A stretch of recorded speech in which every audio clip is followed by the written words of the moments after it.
د کابل کندهار لوی لارې په اړه نوی خبر. د کابل کندهار لوی لارې د خرابوالي له امله د موټر چلوونکو او مسافرو شکایت. د کابل کندهار لوی لارې یو شمېر مسافر او موټر چلوونکي د دغې لوی لارې د خرابوالي له امله شکایت کوي او له حکومته غوښتنه لري چې یاده لویه لاره دې ورغوي.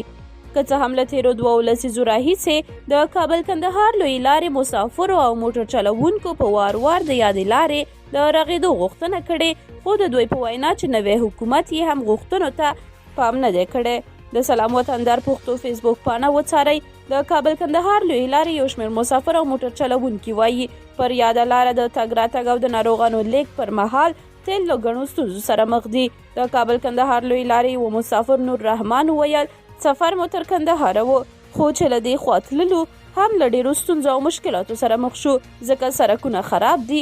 دا لویه لاره ده، دا لاره ډېر ولایتونه سره وصلوي. دې لارې ته باید توجه وشي. زموږ غوښتنه دا ده چې دا لویه لاره جوړه کړي. د کابل کندهار د لوی لارې موټر چلوونکي هم د دې لارې له خرابوالي شکایت لري. احسان الله چې د زابل کندهار ترمنځ مسافر وړونکي موټر چلوي وایي پخوا به له کندهار څخه کلات ته په 3 ساعتونو کې رسېده، خو اوس نږدې 6 ساعته کې رسیږي.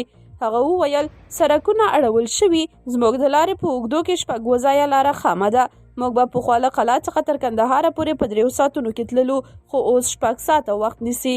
د اسلامي اماراتو د ټولګټو چارو وزارت مسؤلین په دې اړه څه نه وایي، خو د زابل د ټولګټو رئیس مولوي احمد احمدي وایي د دغه ولایت او کندهار ترمنځ د لارې اوږدو کې یې یو لړ رغنیزې چارې پیل کړي دي چې په بشپړېدو سره به یې شکایتونو ته یو څه رسیدنه وشي. د هغه په خبره په دغو رغنیزو چارو کې چې ښایي تر 2 کلونو وخت ونیسي، د 7 پلونو تر 100 د زیاتو وړو پلچکونو او د شاوخوا 109 کیلومتره سړک رغول شاملېږي. نوموړي وویل د پخکندي څخه د کندهار تر ښاري صفا پورې موږ په پلان کې لرو چې د 2 قراردادونو شرکتونو پر مټ دا لویه لاره جوړه کړو. اوس یې عملاً کارونه روان دي.